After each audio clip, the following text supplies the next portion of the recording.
Peter Garrett, good morning. Morning, Fran. Minister, you heard the opposition leader there calling you to tell what you know, when you knew it, and why you didn't move sooner in terms of the problems within the home insulation. Yeah, look, I did, Fran, and the first thing to say is that there's no advice that's ever come to me that I haven't acted on at an appropriate time to make sure that the delivery of this program is both safe and also meets the government's objectives. And that is clearly what I said in the Parliament yesterday. If the opposition chooses to ask me more questions today in the Parliament, I welcome them. And Can I ask you some now? What does that mean when you say that you haven't acted on an appropriate time frame? For instance, when you got that letter in March from the Electricians Association warning you that the inherent dangers of this kind of rollout, what did you do with that information?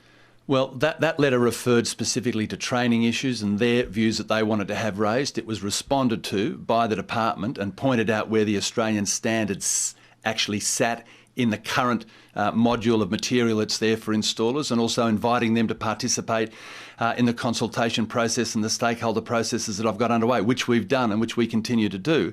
It didn't raise the question of foil insulation specifically. When this issue has been drawn to my attention specifically, I have acted on it following consultations, not only with the electrical trades, but with the master builders, with the Housing Industry Association, with relevant state authorities as well. Now, I mean, there's a fair bit of talk around about what I haven't done, but there's not much talk around about what actually did happen. And it's important to know that as a consequence of that early set of negotiations, we then entered into Memorandum of Understanding with the state safety authorities. This is an area that's traditionally been regulated by the states. It's always been the case that the Australian standards requirements in state jurisdictions have to be met under the program. Occupational health and safety, proper standards in terms of installation and the like.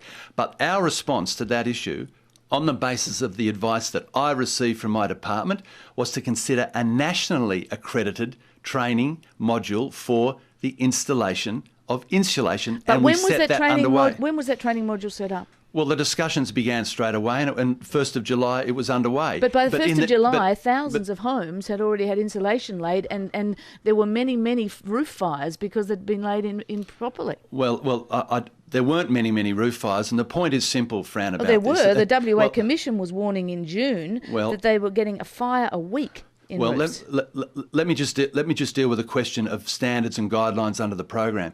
There have always been requirements under this program for insulation to be installed safely and properly according to the Australian standards, and every person installing insulation under this program must have occupational health and safety training, and there is a training requirement that we've developed as a consequence of rolling out this program. I mean, that's what we've done.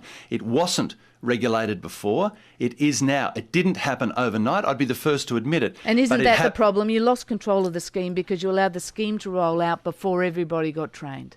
Well, no, I disagree entirely, because the guidelines that were in place to ensure that safe installation of insulation should have happened were always there. And look, there was another issue around this scheme, which people will know very well listening to me on the program, and that is the question of those new entrants into the market, who came into the market, who jumped in and wanted to start installing insulation. In their rental vans up and down our streets. We all saw them. Well, that's right. That's right. But I mean, this was a fiscal stimulus package. I make the point in response to the opposition leader's comment about rolling out these programs.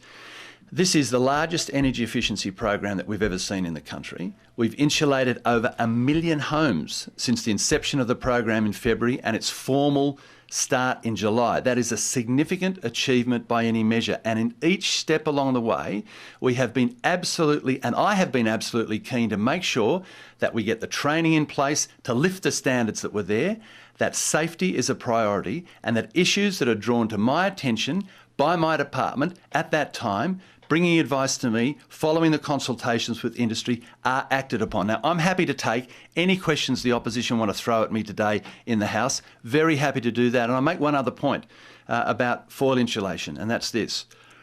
There was never unanimity of agreement amongst the bodies that we consulted with on what the appropriate measures for putting foil insulation and having additional measures for that in the program should be. I took the view, on the basis of one terrible death, that we needed to take an extra step in relation to foil insulation. Yes, we did ban metal fasteners as a consequence. That was the right thing to do. Yeah, but it was the right thing to do under the program as a consequence of the advice that came to me, and I was very clear about that. And I also suspended foil insulation once the inquiry program that I'd put in place identified that there were 5 cases of live roofs because of the continuing use of metal fasteners, something that's prohibited under the program. So we've taken that step as well. Prohibited under the program, again, nevertheless, it was used, presumably because some of those rolling out the program were not trained. It all goes to the management, the smooth and close management of this program. Yes, 1 million homes have been insulated, and people might think that's a great idea,